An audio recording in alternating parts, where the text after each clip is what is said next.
Good litmus test to see whether you're officially a fixed gear rider is that you recognize people's bikes before you recognize their face, because fixed gear bikes are extremely important to the rider. The fixed gear bike becomes an extension of ourselves because we put so much time and care into it. And a lot of times we recognize people's bikes and look at people's bikes more than people's faces. And when somebody gets a new bike, it may just throw you for a loop and you may not recognize them at first. Because fixed gears are so incredibly simple, and one of the beautiful parts about them is just how darn quiet they are. If you've ever done the drop test for a bike to see if everything is in working order, you don't hear any rattling, and the quieter the bike is when you drop it, the better of a bike it is. If you've ever done that, you're a fixed gear rider. And because the fixed gear for a lot of riders is an extension of the self, if you've ever named your bikes, you might just be a fixed gear rider. And if you spend an unhealthy amount of time scouring used marketplaces, so much time that it could be your part-time or even full-time job for the best deals on fixed gear components, even components that you don't need because you have an idea or that part sparks a build in your mind that you just have to see to fruition, and you become a hoarder of track components, either for profit or just for personal pleasure, you are a fixed gear rider. Or maybe you're just one of those riders that just always seems to have a new fixed gear every month or so. And when you build up a fixed gear, you think about what your next build will be, because that build doesn't quite fill in a particular niche, because you want a steel bike to absorb the bumps in the road, but then you also want an aluminum bike for sprinting and for shorter distances, and you want a fixed gear with 42mm tires for track crossing. And it doesn't even have to be you building a fixed gear. You get happy whenever you see anyone else build up a new fixed gear, because it means that they'll be riding your fixed gear more, and you have the potential to make more fixie friends. But you may also get disappointed when you see one of your fixie friends build up a geared bike, because they'll be riding their shiny new geared bike instead of their fixed gear. It just changes the dynamic of the ride. When everyone's on fixed gear, everybody's on the same page, but when someone's on a geared bike, you have to worry about them doing silly things like braking and stopping in a timely manner in front of you. And if you talk to your fixie friends about more than just fixed gear bikes or cycling in general, you have been a fixed gear rider for long enough that those aren't just fixie friends, but those are your actual true friends. And fixed gear is all about being super clean, super minimal. That's one of the appeals, is just having those satisfyingly clean, straight lines where it just looks like the prototypical stock bike. And because of that, you only reluctantly put bottle cages on your bike. A lot of fixed gear frame sets don't even have bottle cages,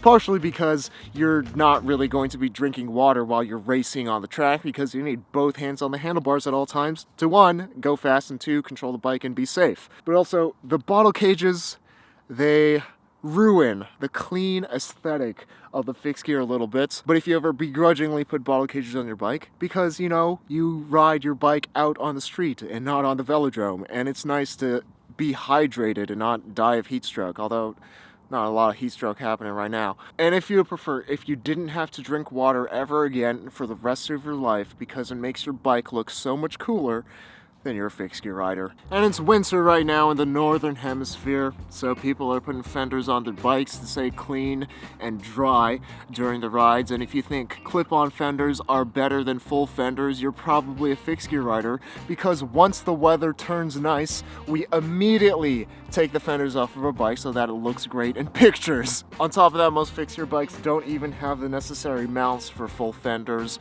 or the necessary clearances. If they did, maybe we'd start seeing more full fenders on bikes, but it's just been so hardwired into our brains that anything that is absolutely unnecessary on the bike needs to leave the bike, and fenders in the sun aren't absolutely necessary. You're a fixed gear rider if you greatly prefer single-sided fixed hubs over fixed or fixed free hubs. If you ever thought to yourself that you should commit to your gear ratio and learn the ins and outs of it, or that your particular gear ratio will make you stronger, or if you've thought that having another gear ratio on the other side of your hub is somehow unorthodox and goes against the ethos of riding a fixed gear, or if you've ever thought that single-sided fixed hubs are the coolest and cleanest looking hubs, you are definitely a fixed gear rider. If you ever tried the clipless life and then went back to straps, you're probably a fixed gear rider. That's what happened for me. I tried clipless, I liked it a lot until it nearly killed me,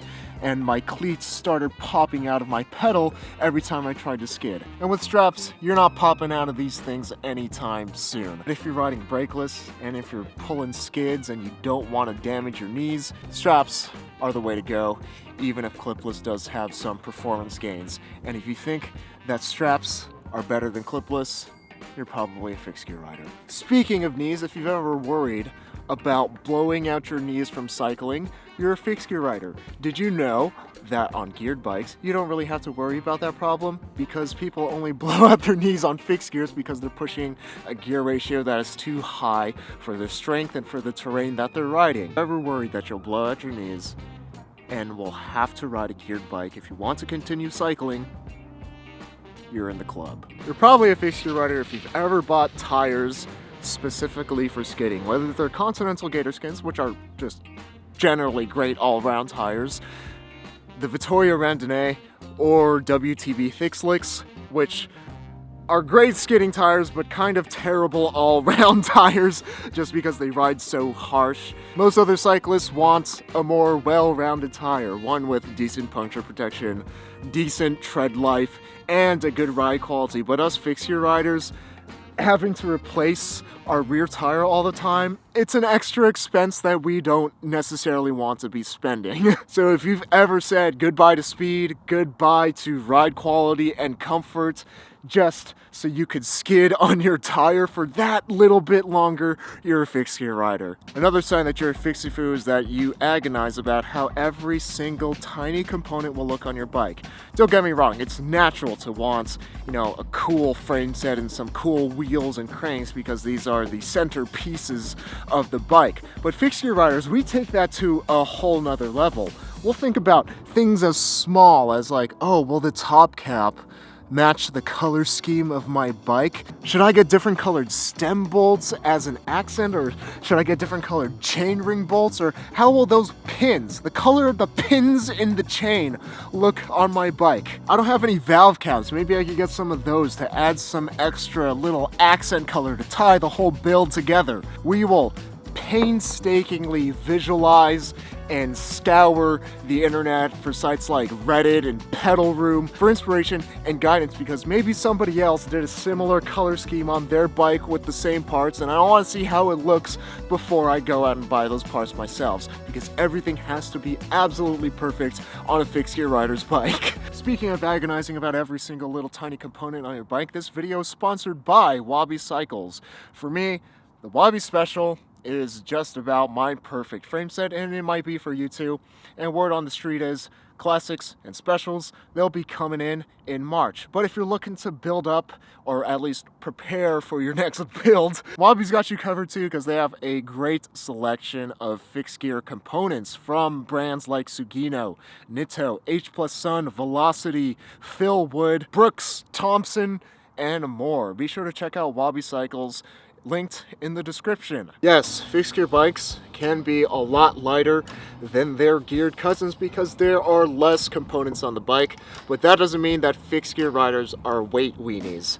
A lot of times we don't even know how much our bikes weigh because we're constantly swapping out parts just for fun. We don't have to decable anything. We don't have to worry about crankset compatibility or having the right derailleur for the rear cassette. These are just not problems for the fixed gear riders, so we're constantly switching out parts to see how they'll look on our bike and how they'll feel when we ride. A lot of times we're just not really bothered to weigh our bikes, and on top of that, fixed gear riders mostly ride for fun, for transportation, and those marginal weight savings really just don't matter to us. But what is important is how sick the bike looks and how fun it is to ride. And if you still watch fixed gear videos like this one in the middle of winter, you, my friends, are officially a fixed gear rider.